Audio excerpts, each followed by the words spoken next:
Hey, what's up, YouTube? It's Richie from Boston. It's the 27th of October, 2017. Let's take a walk down memory lane. This is a video that I did back in June. Hey, what's up, YouTube? It's Richie from Boston. Today's the 16th of July, 2017. And, okay, it was July, not June. It's a very rare occasion, but I'm showing you a page from Wikipedia. And I want to show you a phrase. This is a phrase I heard an awful lot down south and out west. It's called the carrot and the stick. And it's an idiom that refers to a policy of offering a combination of rewards and punishment. So the carrot is the reward, and if you don't go for the carrot, well, you end up getting the stick. And as you can see, the stick is shaped exactly like a baseball bat. So it's either you take the carrot and everything is fine because we're the ones offering the carrot, or we'll back it up with the stick. Well, why am I showing you this? Because I'm going to show you this. This is a new app launched by a private company in concert with the Canadian government. You are not going to believe this. We know we're supposed to exercise. Do you want to put this in my bowl, please? Eat well, and get enough sleep. Earning points is simple, easy, and fun. Now the Carrot Rewards app is ready to give you something for every healthy effort you make. Completing a quiz. Points that you can use for groceries, movies, even flights. It seems like a good idea, rewarding people for their good behavior. So I'm going to stop it right there because most of you have probably already watched the video. If not, it's still up. It's from July, blah, blah, blah. It appears that China has done the same thing. In 2014, the State Council of China published an ominous-sounding document called Planning Outline for the Construction of a Social Credit System. Long story short, they're rating their citizens. Do you pay your taxes on time? Do you pay your bills on time? Do you talk about the government? Do you talk about conspiracies? Do you follow mainstream media? Basically, are you being a good New World Order citizen, or are you one of Richie from Boston's followers, or the like? Now, people always instantly go back to, well, it's China, it's communist. Well, why do you think China owns more of the United States than you or I do? This is coming. Listen to James Corbett right here. Data meets Big Brother as China moves to rate its citizens. Now, the story is a long read, as they call it, coming from the UK version of Wired magazine, which begins, if you don't know the story, on June 14, 2014, the State Council of China published an ominous-sounding document called Planning Outline for the Construction of a Social Credit System. In the way of Chinese policy documents, it was a lengthy and rather dry affair, but it contained a radical idea. What if there was a national trust score that rated the kind of citizen you were? Imagine a world where many of your daily activities were constantly monitored and evaluated, what you buy at the shops and online, where you were at any given time, who your friends are and how you interact with them, how many hours you spend watching content or playing video games, and what bills and taxes you pay, or not. It's not hard to picture because most of that already happens thanks to those data collecting behemoths like the Gulag and Fedbook and Instagram and health tracking apps like Fitbit. But now imagine a system where all these behaviors are rated as either positive or negative and distilled into a single number according to rules set by the government. That would create your citizen score, and it would tell everyone whether or not you were trustworthy. Plus, your rating would be publicly ranked against that of the entire population and used to determine your eligibility for a mortgage or a job and where your kids can go to school. Your kid, it's China, can go to school, or even just your chances of getting a date. A futuristic version of Big Brother out of control? Question mark?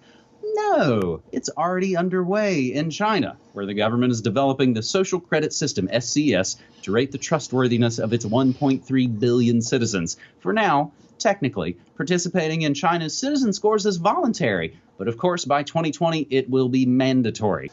Now, most of you already understand that China, the United States, Russia, France, Italy, they're not separate countries with their own separate ways of thinking and doing things.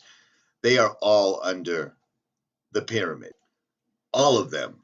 And debating who's at the very, very top or who's in the middle, none of that makes any difference because the New World Order is making their moves. China is basically a testing ground for what they can do to people using social engineering. Israel is basically a testing ground on how to control crowds and how to best use martial law most effectively. That's what the Israelis are doing to the Palestinians. That's the brute force. That's the stick end of it. China is basically the carrot because these people are all falling for it. But listen to what James Corbett has to say about this, because it's something that I've been saying all along. Silence has been consent. It is because it is technologically feasible now. It is because the technocracy is possible. The idea of technocracy, as I pointed out in Why Big Oil Conquered the World, has been around for a century or so now. But it always relied on this idea that there could be total 24/7 surveillance of every transaction that's taking place in the economy. Well, this goes even further than that. Not only can they track absolutely every purchase that's taking place as it's happening and assign it to you directly because you're using your bank card or your credit card or whatever other type of electronic identification, essentially, but they can also track who you're interacting with, where you're going, what types of things you're saying about the government. Every single thing that you are saying and doing is now being tracked and logged and databased.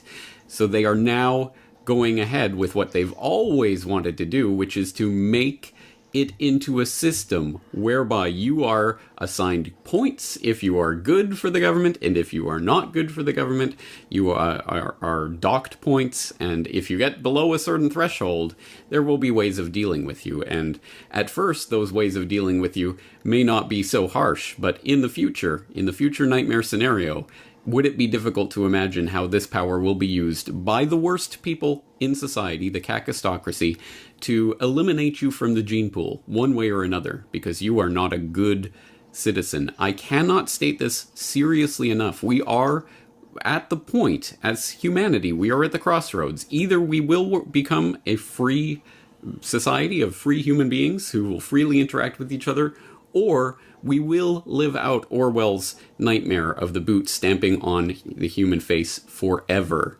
There's no going back on this. There's no do-over on this. If we make the wrong choices right now with regards to these programs that are coming into view, then it's gone. It's over. Goodbye, even the idea of human freedom. We will be nothing more than robots. So, and for people who think, oh, this is just China, of course, they're the dictatorship. I mean, they don't even pretend to pay lip service to the idea of human rights. Fair enough, that's true. But don't think it's not coming for you. As I followed up earlier this year with an article, it begins, Canadian government rolls out points to reward good citizens, talking about the Carrot app. But don't worry, it's for good things like, jogging and being healthy and taking your flu vaccine shots and all of that. So it is happening. It is already happening. And we are making the decisions whether we're going to go along with this or whether we're going to refuse these types of good citizen points. And trust me, this is the game for all the marbles, because if we make the wrong choice, it's over. Now, I must have watched that video 5 times last night and then a couple of times more this morning, because he's absolutely right. This is why all of this is happening. This is why Saudi Arabia is the first country to grant citizenship to a robot, which is just absolutely ludicrous. This is why all of these social engineering projects are going on right now. This is why. This is why. Once it swaps over to where everyone's being monitored every time, where people's actions are being gauged. If you don't pay your bills, well, they'll just make you pay your bills. And if you have no way to pay your bills, well, then you'll just end up being this guy over here with no credit score or whatever it's called. They've already done it on a smaller scale. They're looking to do it on a larger scale. And most of us never had any input into it. And then those of us that did wake up and see what was going on, well, again, I can't stress it enough. It's not just a T-shirt campaign. Silence is consent. This hashtag should be everywhere right now, because they need to know. We need to use their own platforms to let them know that we do not consent. And that's all there is to it. That's just all there is to it. I don't know what else to say. Do you see what I'm saying? This is literally happening. And like James just said, once this goes into effect, there's no going back. There's no turning the ship around after everybody is wired up to the system. Why do you think every single road has electronic toll takers on it now? Because that's all part of the control grid. You will not be able to leave or enter a city or state without your electronic papers, please. That's the direction these guys are going. They're already testing it. It's already up and running. This is why you're seeing ads everywhere. Johnson and Johnson, a company that makes baby powder that causes cancer and shampoo, is now pushing AI for everyone. MIT, the same guys that are pushing Darwinism. Evolution is a fraud. Darwin was a fraud. And yet, right here in Boston, you can walk by one of MIT's buildings and see Darwin's name carved in there for future generations to see. They simply take their theories, they take their agendas, they carve them on buildings, they put them in books, and they make it the history. What history are we going to leave behind? Unfortunately and sadly, most of us are the result of the baby boomer generation. Your parents, my parents were baby boomers. They were the first generation after the greatest generation, which were my grandparents. This is our last stand. This is happening whether we complain about it, talk about it, make videos or not. But we need to take it off of the social realm and bring it into physicality.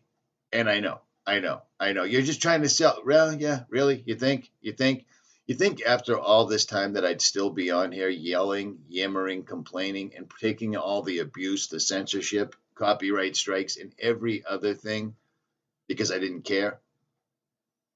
Time is up, man. Time is up. We need to stand. Or don't. Richie from Boston. Like, share, subscribe. Links will be in the description. I am out.